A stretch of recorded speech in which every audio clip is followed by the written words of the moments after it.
And here we are again with another little clip and a bit of audio that I've put together. I want to talk about continuing, the discussion about YouTubers, but the need for balance, because if game sites are not trustworthy, going from, for example, PES 2016, which obviously have shown to be broken, and reviews which have shown to give, high praise,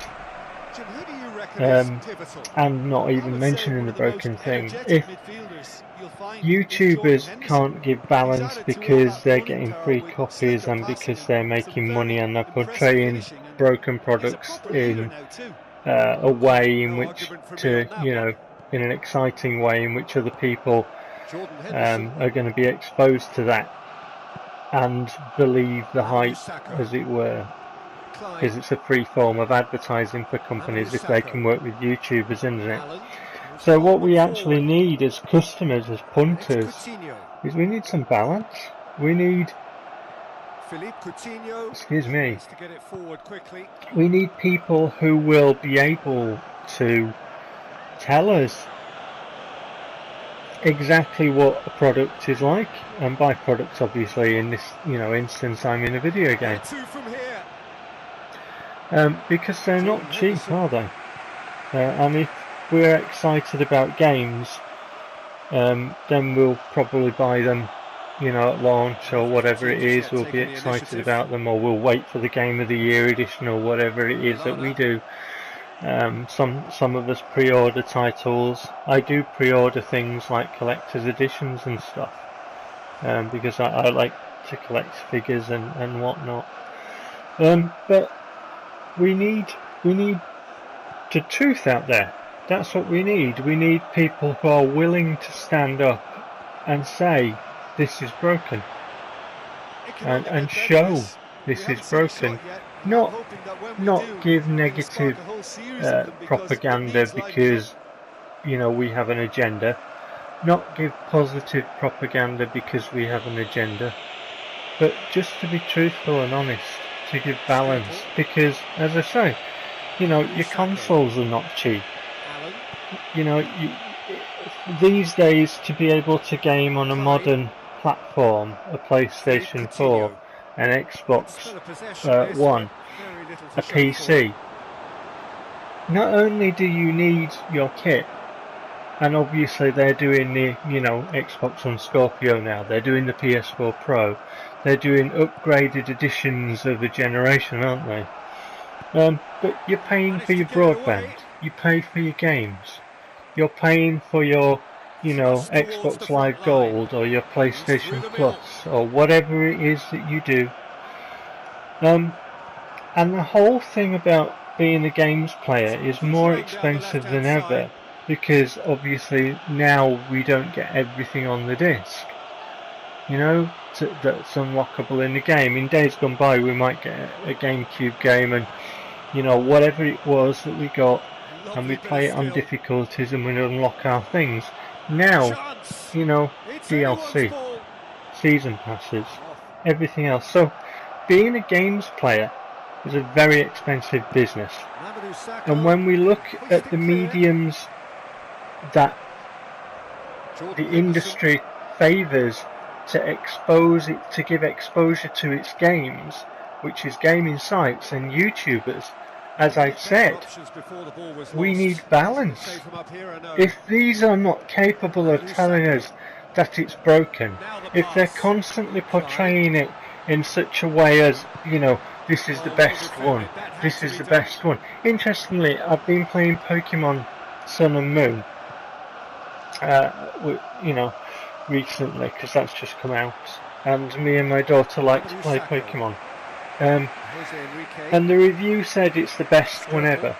If I had £1 every time I've read that something is the best, PES is the best one ever, Pokemon is the best one ever, whatever franchise it is, it's the best one ever. If I had £1 every time I'd read that on a review site, I'd have a few quid. Do you know what I mean? I would. I'd have about £3.36 and a half, wouldn't I? But you understand the point. The point is that it's a phrase often used. You know, the hype generated about a particular product. It's the best one ever. 9 out of 10, you know. But if it's the best one ever, how come it got 9 out of 10, which is the same score as the one before it? You know, in PES's case. Because 2017 got 9 out of 10 as well, didn't it? So if 2016 was the best one ever, and then 2017 tops that, surely it's a 10. But no, it's a 9. But yeah, they use it's the best one ever, it's the best one ever, it's the best one ever. 9 out of 10, 10 out of 10, this award, that award. YouTubers, oh it's fantastic, this, that, the other, oh it's really exciting, blah blah blah. We need balance. Being a games player is a very expensive business, and you and I don't like being conned. And it's that simple. You know, if we were talking about other products, you know, and I've mentioned this point before, let's suppose I go out and I buy a toaster. And the toaster in question that I'm buying has been sold to me as it's good, it's reliable, it's this, it's that, it's blah blah, you know, and I take it home and the bloody thing's broken. You know? Well, people aren't going to be too fussed because it's a toaster. But yet, if lots of people are coming back with the same broken products, you can bet your life that something will get done. It's an electrical appliance and it could well be dangerous if it's faulty and broken. You understand? If it's a car, you know, and it's faulty and broken and lots of people are buying it, and it's been, you know, hyped and sold as this, that, the other, it's the bee's knees, it's the best, it's blah blah blah. It might kill somebody if it's faulty. Then people will be up in arms, people would do something. But because it's a game, because it's a product that's used for entertainment and somehow being a video game, the actual bit of it being broken, it's a faulty product, people have lied, is diminished. Why? Because it hasn't killed anybody. But it's robbed them. It's defrauded them out of cash. So why is that not as serious? It's not as serious as a faulty electrical appliance.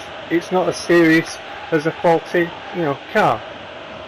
But people are still being robbed. Why is that not serious? So we need balance. How are we going to get that? How are we going to ensure that as games players? We can't, can we? And this is another point that I want to make. As games players, as customers, and we read our reviews and we don't know whether they're accurate or not. I've put the links in the other videos to the Zelda Informer article, to the reaction article, and to Event Status's brilliant video. And if we can't guarantee that a game site is accurate, and we can't, can we? We can't, because humans are humans. Where do we go as customers? If we find a game that has been lauded and given great reviews and that YouTubers are, you know, exuding about, and we find it and it's broken, like for example PES, who do we go to? Do we have a body that represents us gamers when it comes to consumer products? You know, I'm sure that there is a body out there that would cover, you know, such consumer products. But do we have a watchdog, an ombudsman that we can call on and say, you need to regulate these review sites, you need to regulate these reviewers because they're, you know, promoting these products that are broken in a way that would, you know, sway other people to spend money on them. I've read the definition of fraud before, because that's what it is. It's fraud. If anybody was in any doubt, it actually is fraud. If you are promoting a broken product with the intent of selling it, you know, and other people buying it to make money, to make monies on that, or for people to make monies on it, it's fraudulent. It's deception. You cannot say this is the best and that's the best if it's actually factually broken. And I have shown PES 2016 to be factually broken on my channel multiple times. You know, because that's what the game is. And people have commented on my YouTube channel who have played it, who have found it in their own living rooms or their own bedrooms or whatever it is. They've spent money on it and they have found it to be broken. So balance on YouTube. So how do we ensure that? Well, we can't ensure it as a group of people, but we can ensure it as individuals if we show it, if we say so, if we talk about it. If we know that we're doing it in an honest way and just showing it for what it is, with no bias either way, we can ensure that in our community as games players, we have balance on YouTube. I find that largely I get ignored. I don't promote my channel, and obviously I don't make money on it, so I don't have a partner that promotes it for me like some YouTubers do. I don't plaster it all over the PlayStation communities. I keep myself very much to myself, and people who search because they've become pissed off with the brokenness of PES, they will find their way there. And that's how I work, because you cannot hide that PES is broken. People will find it. But you know, all I can do is say and suggest and recommend that if anybody's got PES 2017 and you're playing it and you find it to be broken, show it.